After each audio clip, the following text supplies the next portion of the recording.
From ABC, this is World News Tonight with Peter Jennings. Good evening. The simple facts are these. Pan Am's Flight 103 had been in the air for an hour. The 747 was en route from London to New York and then Detroit. According to Pan American, there were more than 240 passengers on board and a crew of 15. It was after dark. For reasons we do not yet understand, the plane with 50,000 gallons of fuel on board plunged into a small Scottish market town. Pan American is not aware that any of the passengers or crew has survived.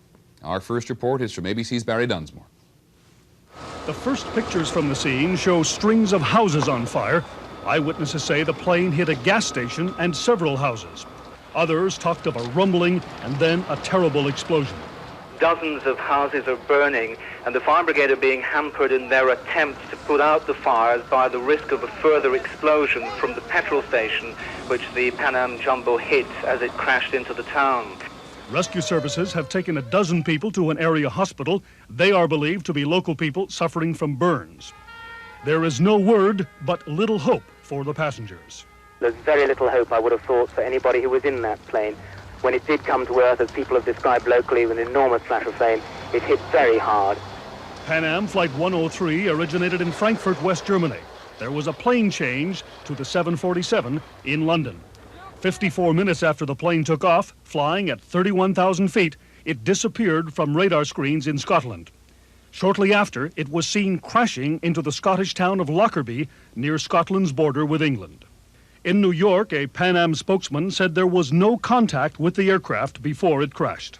As I said, there was no prior indication that there were any problems with the aircraft. There was no contact prior, any Mayday signals. The aircraft had made normal contact with the control center.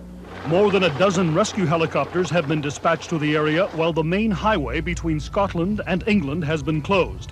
The town center of Lockerbie is littered with debris. And it's also understood that the cockpit of the plane hit another town about 6 miles away.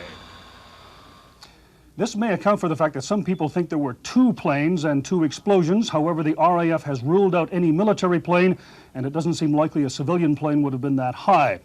An official of Jane's All the World's Aircraft has told us tonight that given the spread of the debris, it certainly seems as though there was an implosion, which would have been caused by a structural failure, or an explosion caused perhaps by a bomb.